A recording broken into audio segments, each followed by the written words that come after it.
আসসালামু আলাইকুম। আমি এই মুহূর্তে আছি যাত্রাবাড়ি ফলের আড়তে, যেখান থেকে অনেক ফল মানুষ কিনে নেয়। তো দেখতে পাচ্ছেন এটা হচ্ছে আপনার লটকন। লটকনগুলো যারা যারা পছন্দ করেন অবশ্যই কমেন্টে জানাবেন, আর একটা রিপোস্ট ওপেনিং করে দিবেন, অবশ্যই একটু শেয়ার করে দিবেন। আর লটকনের দোকানদার হচ্ছে এই ভাইয়াটা, অবশ্যই তারে দেখতে পাচ্ছেন। আরও কিছু দেখাচ্ছি, এখানে আছে লিচু, এখানে কাঁঠাল, 4টা কাঁঠাল নিয়ে বসে আছে। এখানে অনেক ধরনের ফল আছে, আম, পেয়ারা, লটকন, অনেক সুন্দর জিনিস যেটা খেলে আর কি রক্ত হয় শরীরে, জাম। অবশ্যই দেখতেই পাচ্ছেন জামগুলো খুবই সুন্দর।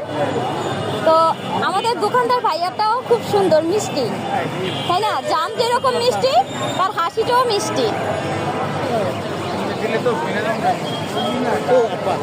সরি, এখানে অনেক ফলই পাওয়া যায়, যেমন আপেল, আনার, মালটা, আঙুর, সব এভরিথিং সব পাওয়া যায় এই বাজারটায়। এই যে এই ভাইয়াটা আম বিক্রি করে, সে দেখাচ্ছে আম। ভাইয়া, আপনি কিছু বলবেন? অবশ্যই বলেন। বাজার অনেক চড়া দাম, গরিব মানুষ খাওয়ার সামর্থ্য নাই, বিশেষ করে বড় লোকরা খাইতে পারে। যেমন যাবো হাত পাওয়া নাই তারা খাইতে পারে, দেখো হাত পাওয়া আছে তারা ঠিক মতো খাইতে পারে। আচ্ছা, দাম কিরকম? এত চড়া দাম কেন? আপনারা এত চড়া দাম দিয়ে বিক্রি করেন, তাহলে গরিব কি করে খাবে?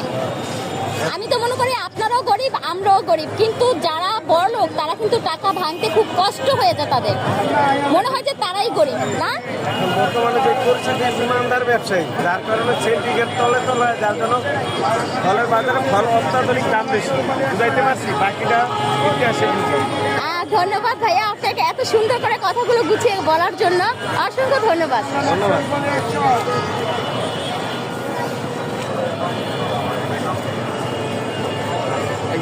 বলবেন কিছু? হ্যাঁ, বলেন বলেন বলেন। আমরা একই তাই